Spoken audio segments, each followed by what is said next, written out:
Oh, what's up everybody? This is your girl Ericka from the Classy Climb blog. I don't have any of my cool gadget stuff that holds my cameras and my lights up. So I'm just gonna shoot this from the hip really quick. Atlanta is not Georgia, and Georgia is not Atlanta. The song Omeretta ought to play here, sorry not sorry. Stacey Abrams, the whole red wave that really went from the red wave to the red wedding. Game of Thrones, if you know what I'm saying. Honestly, I don't believe the validity of a lot of the elections. Florida did it right. Now let me just go here. No paper, you gotta show up. Florida has one of the oldest populations in the book, and yet they got their people to show up and come out. Okay, I'm just gonna go there, just gonna say that. Here's my problem with the expectations of, if we could just elect one person, everything will change. That's just not possible, right? Your local elections matter as far as your sheriff, your judges, your school boards, and you see small packs of people and money making sure those things turn the way they should have, right?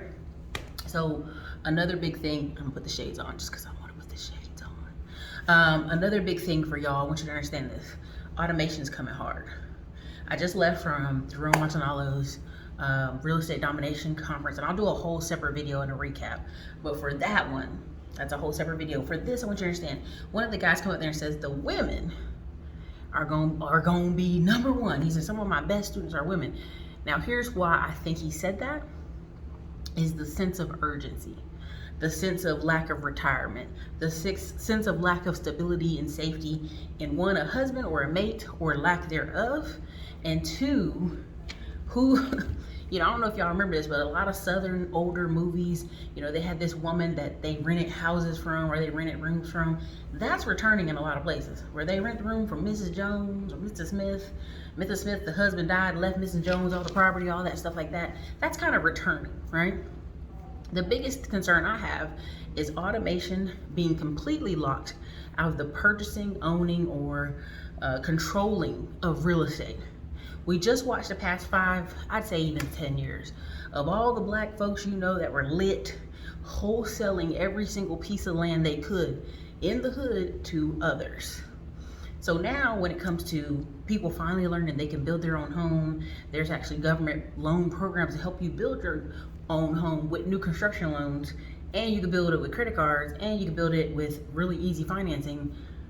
The cheap land that you just wholesaled away was the land that was going to be able for you to do these type of things. Now you have to move way out in the country, further out, to get equally cheap land and still build what you want to build. Now, I was at the conference, ran into a guy who's in Florida buying property in Macon, Georgia. We make fun of Macon, Georgia because it's like the backwoods behind Atlanta somewhere, but that's where a lot of y'all gonna go. If y'all didn't pay attention to this election, College Park is not Atlanta, right? Georgia is not Atlanta, right? There's somewhere you're gonna go and it ain't gonna be Atlanta, right? Automation's coming. All those food server jobs, I mean, we were just in Las Vegas. All the black people I see in food service and retail and tourism, honey, if they can automate y'all out of it, they will. We were at the MGM Grand and another hotel, and they had a whole mobile side, right? So they had this 7 different, 7, 8 people working, line out the yang. Then they had 2 ladies.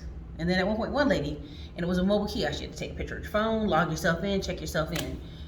Trust me, if the population of people coming to Las Vegas aren't so drunk and old, everywhere would be mobile check-in. They wouldn't even be bothered with you. The desk and the job is just enough to have a little bit more customer service, because everybody's not phone savvy yet, to get you in the room or get you in an upsell. That's exactly what that is.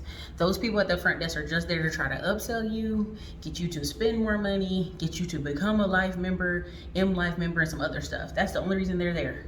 If MGM Grand could figure out a way for them to not even be there, they would. Period. So a lot of our community is not waking up when it comes to real estate, wholesaling, building new construction, also retail, food service, tourism. Honey, they will be automated as soon as they can possibly get their hands on it. Another thing that I saw at the conference, it just confirmed a lot of what I thought, is the desire to build to rent, right? Because they know a lot of y'all will not sacrifice in any kind of way to qualify for a mortgage. So build to rent and build to do what? Lease to own to you. Right? Because a lot of you are like, well, I'll just rent to own. I'll just do this other alternative way of owning instead of going out in the country and buying some piece of land and building my own thing. They know that's coming. So when I just watched the thing in Atlanta, I know what's coming. We ain't ready. Majority of black people aren't ready. Diamond Dave did a great one talking about, you know, black women not making all this money, and black men are basically in the same boat, because people actually read that the black men in the study that claim they were millionaires, they're all married in the study and they're over 50. So again, don't include yourself in that middle class study unless you're over 50 and you're married. So the numbers are bad. The numbers are bad, but they don't have to be.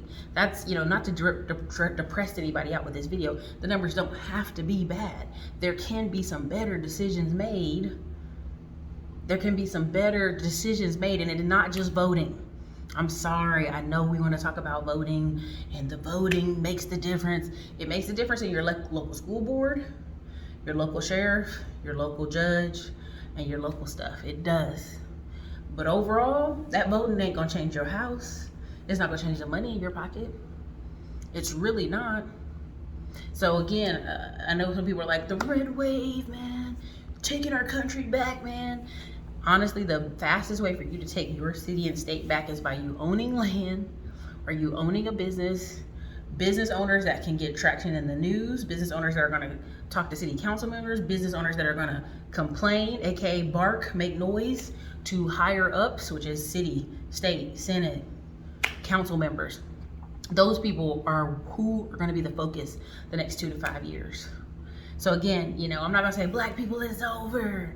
I'm not saying that, but in general, if you are one of those people who are in food service, retail, tourism, anything that can be kind of flipped on a switch like we did in the pandemic, woo, I'm worried about you. We switched to an asset-based society long ago, and if you didn't get on the train to switch with us, you're about to have a hard time. So that's my 2 cents on the red wave. Some of this stuff really does matter. It does impact you, taxes.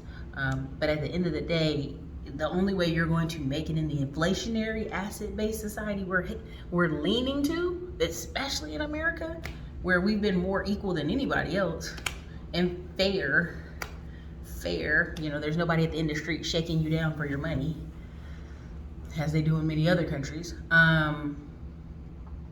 The way we go about that is by ownership, by any means necessary. Right? Ownership, owning land, building things. Because what you're gonna see with these builders, that people are like, oh, the builders are running away, they're not making any money. I met so many builders at this past event that all they're doing is cash out refi and keeping that money. They'll rent the property out. Again, I'll do a whole math on this, but these people building multiple homes, sure. They'll take, instead of getting that big lump sum cash, they'll rent them out for the next 2 to 3 years, and then turn around and sell them again in the next little shift up. It's just, you have to be on the side of the builder, you have to be on the side of the owner, and for whatever reason in our community, we're just absolutely refusing, you know, even if it's creative financing opportunities, even if it's credit card opportunities, any opportunity to do so, we're refusing to get on that side of things. One of the craziest stories I heard this past week, as I wrap this video up, is someone went to Essence Festival, and they parked in the hood and caught the trolley that y'all have down there in Louisiana, New Orleans, to the Essence Festival. And talking to people, they're like, where are you going? He's like, Essence Festival.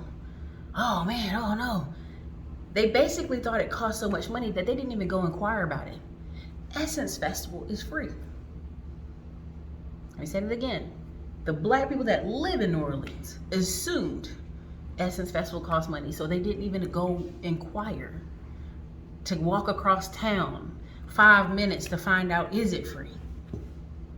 This is what many of you are doing. You are the New Orleans folks who refuse to walk 5 minutes to find out if something is free or accessible to you. You're refusing to find out ownership. You're refusing to learn about stocks. You're refusing to learn about anything, crypto, name it, whatever, land buying, purchasing. You're refusing, and that's okay.